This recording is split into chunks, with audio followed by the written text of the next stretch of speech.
Gyanendra Roy channel देखने के लिए सब्सक्राइब। नमस्ते दोस्तों, मैं अपाना हूँ। क्या आप मेरे साथ इस जंगल में एडवेंचर के लिए आओगे? यहाँ बहुत मजा आएगा।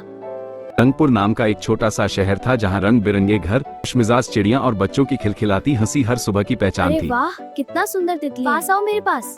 हाँ, यही करो। तुम कितने अच्छे हो।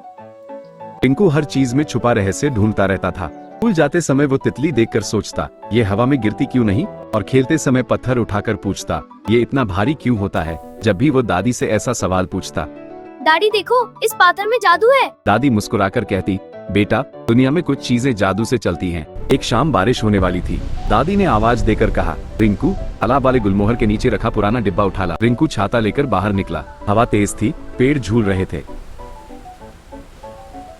जैसे ही उसने डिब्बा आया, उसके नीचे एक गोल पीतल जैसा चमकता सामान दिखाई दिया। उसने उठाकर साफ किया। वो थी एक पुरानी जादुई लालटेन। कितनी चमक रही पर उतर आई हूँ। अब मैं इस रोशनी के साथ आगे बढ़ता हूँ नए राज खोलने के लिए। उसी समय लालटेन के अंदर से सुनहरी रोशनी निकली और नीला धुआं हवा में ठहर गया।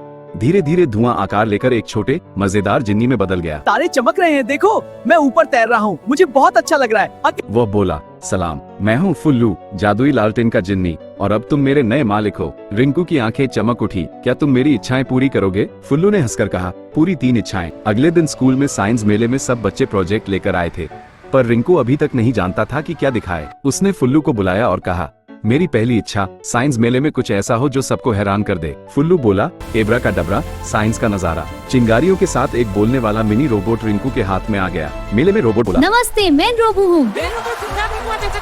चलो सब मिलकर, यही तो असली। रिंकू को पहला पुरस्कार मिला। ये तुम्हारा हार्ड वर्क का रिवॉर्ड है। वाह, मैं जीत गया, थैंक यू। ये हमारी जीत है। बिल्कुल सही। लेकिन घर लौटते समय रिंकू थोड़ा उदास था। लेकिन बारिश में रास्ता भटक गए हैं। मैं तुम्हारे साथ हूँ, हम रास्ता ढूंढ लेंगे। धन्यवाद। दादी ने पूछा, क्यों बेटा, जीता भी और उदास भी? रिंकू बोला, सब रोबोट को पसंद कर रहे थे, मुझे नहीं। अगले दिन पार्क में खेलते हुए रिंकू ने देखा कि पहाड़ी पर धुआं उठ रहा है। रिंकू घबराया, लेकिन फिर बोला, फुल्लू। फुल्लू ने जादुई शब्द बोले, और बहाल करूंगा वो उनका प्रकाश।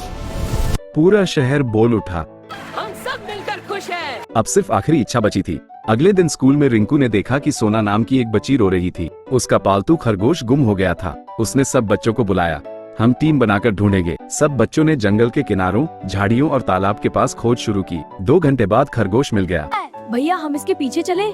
सोना ने खुशी से रिंकू को गले लगाया। धन्यवाद भैया, तुम सबसे अच्छे हो। शाम को फुल्लू आया, मालिक, आखिरी इच्छा। मुझे अब जादू की जरूरत नहीं। रिंकू के दिल में एक अलग खुशी हुई, बिना जादू के की गई मदद की खुशी। लालटेन रोशनी में बदलकर आसमान की तरफ उड़ गई, जैसे तारों में समा गई। ये सबसे सुंदर इच्छा है। अब रिंकू को जादू की जरूरत नहीं रही। फुल्लू की आंखें भर आए, मालिक, और जो भी लालटेन पाए उसे सीख मिले कि असली मदद दिल से होती है, सिर्फ जादू से नहीं। सीख, जादू हमेशा बाहरी नहीं होता, दिल, दयालुता और हिम्मत भी जादू ही है।